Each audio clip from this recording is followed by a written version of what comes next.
నమస్కారం. నేను మీ రవికిరణ్ శర్మ, వేలూరి. మరి ఫిబ్రవరి నెల రాబోతోంది కదండి. మరి ఫిబ్రవరి నెలలో ఏ ఏ రాశుల వారికి ఏ రకమైనటువంటి అనుకూలతలు ఉన్నాయి, ఏ రకమైనటువంటి ప్రతికూలతలు ఉన్నాయి, గ్రహ బలం ఏ విధంగా ఉంది, గ్రహాలు అనుకూలంగా ఉన్నాయా ప్రతికూలంగా ఉన్నాయా అనే విషయాన్ని గురించి ఈరోజు మనం చెప్పుకోవడం జరుగుతుంది. మరి ఫిబ్రవరి నెలలో నవగ్రహ పరిపాలన ఏ రకంగా ఉంది, నవగ్రహాలు ఏ రాశుల్లో సంచారం చేస్తున్నాయి, ఏ రాశుల వారికి ఏ గ్రహ అనుకూలతలు ఉన్నాయి అనే విషయాన్ని గురించి చెప్పడం జరుగుతోంది. మరి గ్రహాలకు అధిపతి అయినటువంటి రవి మొట్టమొదటగా ఫిబ్రవరి 12వ తేదీ వరకు కుంభరాశిలో సంచారం చేయడం జరుగుతుంది. తదుపరి మీనరాశిలో సంచారం చేయడం జరుగుతుంది. అందువల్ల ఈ యొక్క కుంభరాశిలో మీనరాశిలో రవి సంచారం, కుంభరాశిలో సంచారం చేసినంత వరకు కూడా ఈ యొక్క కుంభరాశి వారికి ప్రతికూలతలు ఉంటాయి. అట్లాగే మీనరాశిలో సంచారం చేసిన తర్వాత మీనరాశ్యాధిపతి గురుడు కాబట్టి గురుడు ఉన్న రాశులు ఏవైతే ఉన్నాయో ఆ రాశులన్నిటికీ కూడా అనుకూలతలు వచ్చే అవకాశాలు ఖచ్చితంగా ఉంటాయి. అట్లాగే ఈ యొక్క నవగ్రహాల్లో తదుపరి గ్రహం చంద్రుడు. చంద్రుడు ప్రతినిత్యము కూడా మారుతూ ఉంటాడు, నక్షత్రాన్ని బట్టి మారుతూ ఉంటాడు. కాబట్టి ఈ యొక్క 2.5 రోజులకు అంటే 2.5 నక్షత్రాలుకి ఒకరోజు ఒక్కొక్క రాశి మారి ఇంకొక రాశిలోకి వస్తూ ఉంటాడు చంద్రుడు. అందువల్ల చంద్రుడు ఏ రోజున ఎలా ఉంటుందో అనే విషయాన్ని అప్పటికప్పుడే చెప్పుకోవాలి. కాబట్టి చంద్రానుకూలత సాధ్యమైనంత వరకు చంద్రుడు మనఃకారకుడు, చంద్రుడు చంద్రబలం అది ఉంటుంది. చంద్రుడు ఏ గ్రహంతో కలిస్తే ఆ ఫలితాన్ని ఇస్తూ ఉంటాడు. శుభగ్రహంతో కలిస్తే శుభ ఫలితాలు, పాపగ్రహంతో కలిస్తే పాప ఫలితాలు వచ్చే అవకాశాలు ఉంటాయి. అలాగే తరువాతి గ్రహం కుజుడు. ఈ యొక్క కుజుడు ఫిబ్రవరి 24వ తేదీ వరకు కూడా మిథున రాశిలో సంచారం చేస్తున్నారు. తదుపరి కర్కాటక రాశిలో సంచారం చేయడం జరుగుతుంది.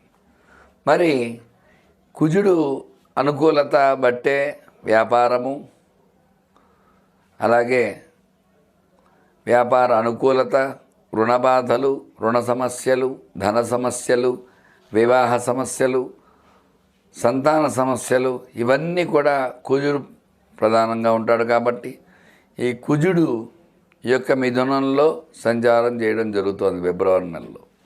మిథున రాశ్యాధిపతి బుధుడు కాబట్టి ఈ యొక్క కుజ అనుకూలత ఉన్న రాశులను బట్టి ఆ రాశి బలాన్ని బట్టి ఖచ్చితంగా మనకు తెలియటం జరుగుతుంది. తదుపరి గ్రహం బుధుడు. బుద్ధి కర్మానుసారిణి, మన బుద్ధిని బట్టి మన కర్మ అనేది జరుగుతూ ఉంటుంది. కాబట్టి ఈ యొక్క బుధుడు 13 వరకు కుంభంలో తదుపరి మీనంలో ప్రవేశిస్తున్నాడు. మరి కుంభంలో ప్రవేశించినప్పుడు శనికి బుధుడు శత్రువు అయితే కాదు, మిత్రుడే. కాబట్టి ఆ యొక్క బుధ సంచారం శని క్షేత్రంలో సంచారం చేసినప్పటికి కూడా బుధ సంచారం అనుకూలంగా ఉంటుంది. అలాగే తదుపరి మీనంలో అనుకూలంగా ఉంటుంది. ఎందుకంటే గురుడికి కూడా బుధుడు సముడే తప్ప శత్రువు అయితే కాదు. అందువల్ల యొక్క బుధ అనుకూలత అనేది ఈ నెలలో ఉంటుందన్నమాట అన్ని రాశుల వారికి. తదుపరి గురుడు ఆ బృహస్పతి సంచారం వృషభంలో సంచారం చేయటం జరుగుతుంది. మరి వృషభ రాశ్యాధిపతి శుక్రుడు, అంటే శుక్రక్షేత్రంలో గురు సంచారం చేయడం జరుగుతుంది. ఈ గురు సంచారం చేయడం వల్ల గురు అనుకూలత అనేది ఖచ్చితంగా ఏర్పడటం జరుగుతుంది.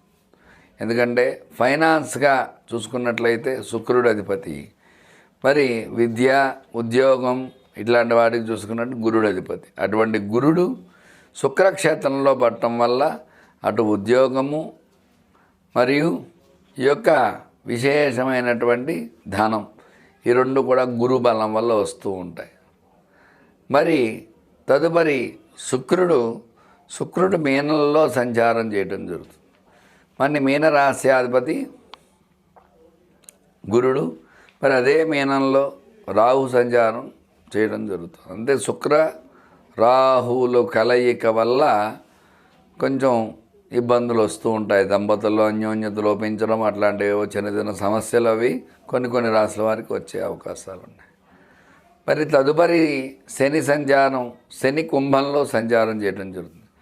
కుంభరాశ్యాధిపతి శని కాబట్టి శని అనుకూలత ప్రతికూలతను బట్టి ఉంటుంది. శని వల్ల శని భగవానుడు ఆయన అనుగ్రహం ఇస్తే చక్కగా వివాహం జరుగుతుంది, చక్కటి ఉద్యోగం వస్తుంది, చక్కటి సంతానం కలుగుతుంది. చక్కటి అనుకూలతలన్నీ కూడా శని భగవానుడి వల్ల వస్తూ ఉంటాయి. మరి ఆయన ప్రతికూలిస్తే అనారోగ్యం వస్తుంది, వివాహం సరిగ్గా సెట్టు కాదు, డబ్బు ఎలా వస్తే అలా ఖర్చు అవుతూ ఉంటుంది. ఇట్లాంటి సమస్యలన్నీ శని భగవానుడు వల్ల వస్తాయి. ఈయన కుంభంలో సంచారం చేస్తున్నారు ఈ నెలలో. తదుపరి రాహు సంచారం, రాహు మీనంలో సంచారం చేస్తున్నారు. రాహు భగవానుడు అంటే సర్పకారకుడు, రాహుకేతువులు. రాహు వల్ల చక్కటి అనుకూలతలు ఉన్నాయి, చక్కటి ప్రతికూలతలు ఉన్నాయి. రాహు వల్ల దృష్టి దోషాలు, నరదృష్టి, నరఘోష ఇలాంటివన్నీ వస్తూ ఉంటాయి. అట్లాగే రాహు దృష్టి దోషాలు అంటే కళ్ళకు సంబంధించి వ్యాధులు, అలాగే నరాలకు సంబంధించి వ్యాధులు ఇట్లాంటివన్నీ రాహు వల్ల వస్తూ ఉంటాయి. తర్వాత కేతువు జ్ఞానకారకుడు, కన్యలో సంచారం చేయడం జరుగుతుంది. ఈ కేతు సంచారం వల్ల కన్యామిథునయో బుధ అన్నారు. అంటే బుధుడు అధిపతి. బుధవారానికి అధిపతి ఎవరండి? విష్ణుమూర్తి, గణపతి, అయ్యప్ప స్వామి ఇట్లా విశేషంగా చాలామంది ఉన్నారు. మరి అటువంటి బుధవారానికి అధిపతి అయిన బుధుడు అనుకూలంగా ఉన్నటువంటి కన్యలో ఈ యొక్క కేతువు కన్యలో సంచారం చేయడం వల్ల కొంతమందికి అనుకూలతలు, కొంతమందికి ప్రతికూలతలు. ఇట్లా ఈ నవగ్రహ పాలన అనేది ఫిబ్రవరి నెలలో ఈ రకంగా ఉండబోతోంది. అందువల్ల వీరి యొక్క స్థితిగతులను బట్టి శత్రువు అయితే రాస్యాధిపతి అనుకూలతలు, ప్రతికూలతలు, రాస్యాధిపతి మిత్రుడైతే అనుకూలతలు, ఇట్లా మనకి అనుకూలత ప్రతికూలత అనేది వస్తూ ఉంటుంది. కాబట్టి చక్కగా వాటిని బట్టి ఏ రాశి వారికి ఏ రకంగా ఉండబోతోంది అనే విషయాన్ని వివరంగా చెప్పడం జరుగుతోంది. వృషభ రాశి వారికి ఏ విధంగా ఉండబోతోంది అనే విషయాన్ని చెప్పడం జరుగుతోంది. మరి వృషభ రాశ్యాధిపతి శుక్రుడు మీనంలో సంచారం చేయటము వల్ల కొంచెం అనుకూలతలు ఉన్నాయి, కొన్ని ప్రతికూలతలు ఉన్నాయి. అయితే ఈ లగ్నంలో గురుడు ఉండటం వల్ల గురు బలం ఈ రాశి వారికి ఎక్కువగా ఉంటుంది. తద్వారా అన్ని విషయాల్లో అనుకూలతలు ఎక్కువ వచ్చే అవకాశాలు ఉన్నాయి. వివాహ ప్రయత్నాలు చేసేవారికి చక్కగా సంబంధం రావటము, మంచి సంబంధం రావటము, జాతకాలు కలవటము, ఆ వివాహం అనుకూలించడం. ఎందువల్ల అంటే జాతక పొంతనను బట్టే కదా వివాహం చేసేది. జాతకాలు అవి బాగుంటే వాళ్ళ లైఫ్ అది బాగుంటుంది. అందువల్ల ఆ పొంతన అది చక్కగా కలుస్తుంది. వచ్చిన సంబంధం పొంతన కలవడం ద్వారా అనుకూలతలు వచ్చే అవకాశాలు ఖచ్చితంగా ఉంటాయి. సంతానంగా ఎదురు చూసేవారికి దంపతుల్లో అన్యోన్యత పెరుగుతుంది. తద్వారా ఈ రాశ్యాధిపతి శుక్రుడు అవడం వల్ల మైత్రి, పరస్పర అనుకూలత కలిగి చక్కగా మంచి శుభవార్తలు వినే అవకాశం ఈ రాశి వారికి ఉంటుంది. మరి ఉద్యోగ ప్రయత్నం చేసేవారికి లగ్నంలో గురుడు ఉన్నాడు కాబట్టి గురు బలం వల్ల ఖచ్చితంగా ఈ నెలలో గట్టి ప్రయత్నం చేయాలి, ఉద్యోగం వచ్చి తీరుతుంది 100% ఇబ్బంది లేకుండా. అట్లాగే ఉద్యోగంలో ఉన్నవారికి ప్రమోషన్స్, ట్రాన్స్ఫర్సు, అందువల్ల ప్రమోషన్ ద్వారా ట్రాన్స్ఫర్ అయ్యి చక్కగా ఉద్యోగంలో ఉన్నత శ్రేణిలో ఉండడం అనేది జరుగుతుంది. మరి విద్యాపరంగా ప్రయత్నం చేసేవారికి విద్య అనుకూలత, ఎందుకంటే లగ్నంలో గురుడు ఉన్నాడు కదా, గురు బలం వల్ల మేధాశక్తి పెరుగుతుంది. తద్వారా అనుకూలతలు వచ్చే అవకాశాలు ఉంటాయి.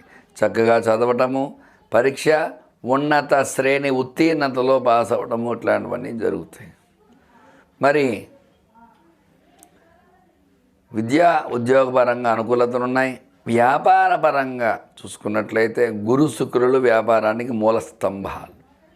మరి రాశ్యాధిపతి శుక్రుడు ఆ యొక్క రాశిలో గురు సంచారం జరగడం వల్ల వ్యాపారం మంచిగా అభివృద్ధిగా సాగుతుంది. మంచి లాభాలు ఆర్జిస్తూ ఉంటారు. వ్యాపారంలో అధిక లాభాలు ఆర్జించే అవకాశాలు ఎక్కువగా ఉన్నాయి. అట్లాగే రుణ బాధలు ఏమైనా ఉన్నా రుణ బాధల నుంచి బయటపడే అవకాశం కూడా ఈ నెలలో అవకాశాలు ఉన్నాయి ఎక్కువగా. ఇంకా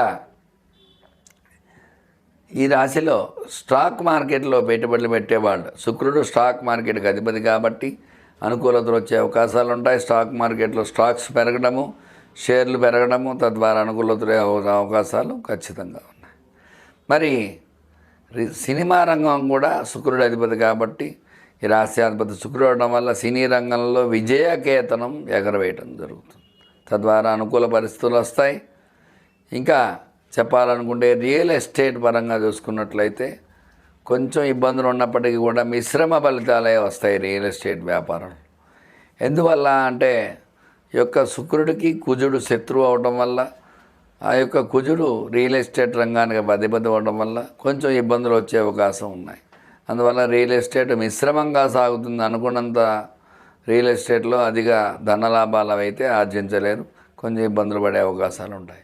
మరి వ్యవసాయ ప్రయత్నం చేసేవారికి వ్యవసాయంలో కొంచెం అనుకూలతలు ఉంటాయి, కొన్ని ప్రతికూలతలు ఉంటాయి. అయితే ఎక్కువ శాతం వ్యవసాయంలో దిగుబడి లాభం ఆర్జించే అవకాశాలు ఎక్కువగా ఉంటాయి. వ్యవసాయదారులకు కూడా అనుకూలంగా ఉంటుంది. మరి ఆరోగ్యపరంగా చూసుకున్నట్లయితే ఈ రాశి వారికి గతంలో ఉండే అనారోగ్యం నుంచి బయటపడే అవకాశం ఉంటుంది. ఆరోగ్యం బాగుంటుంది. ధన సమస్యలు బయటపడే అవకాశాలు ఉంటాయి. రుణ బాధలు తీరుతాయి. అన్ని రకాలుగా అనుకూలతలు వచ్చే అవకాశాలు ఉన్నాయి. చూశారు కదండి, వృషభ రాశి వారికి ఈ నెలలో ఎలా ఉండబోతోందో. ఎట్లాంటి రెమెడీలు చేసుకోవాలంటే ఈర్ష్య, అసూయ, ద్వేషాలు ఉంటాయి వీళ్ళపైన. తద్వారా అనుకూలతలు తక్కువగా ఉంటాయి కాబట్టి వీళ్ళు విశేషముగా ఈ యొక్క సుదర్శన అష్టదిగ్బంధన మంత్రంతో హోమం చేయటము, అట్లాగే విశేషముగా వీళ్ళకి అధిపతి శుక్రుడు అవటం వల్ల అమ్మవారి యొక్క ఆరాధన చేయటము, అమ్మవారికి గౌరీ కుంకుమార్చన అంటే పార్వతీ అమ్మవారికి కానీ గౌరీ అమ్మవారికి కానీ గౌరీ అష్టోత్తరంతో కానీ విశేషంగా కుంకుమార్చన ప్రతినిత్యము చేసుకోవడం ద్వారా శుక్రబలం చేకూరుతూ ఉంటుంది. మగవారైతే విశేషముగా ఈ యొక్క సుదర్శన హోమం చేసుకోవటము, అట్లాగే విశేషముగా విష్ణు ఆరాధన చేయటం ద్వారా అనుకూలతలు వచ్చే అవకాశాలు ఖచ్చితంగా ఉంటాయి. చూశారు కదండి, వృషభ రాశి వారికి ఏ రకంగా ఉండబోతుందనే విషయాన్ని చెప్పడం జరిగింది. చక్కని చెప్పినటువంటి ఈ యొక్క రెమెడీ పాటించండి. మీకు ఎలాంటి సమస్యలున్నా స్క్రీన్పై నా నెంబర్ రోల్ అవుతూ ఉంటుంది. మీ రవికిరణ్ శర్మ, వేలూరి. నమస్కారం.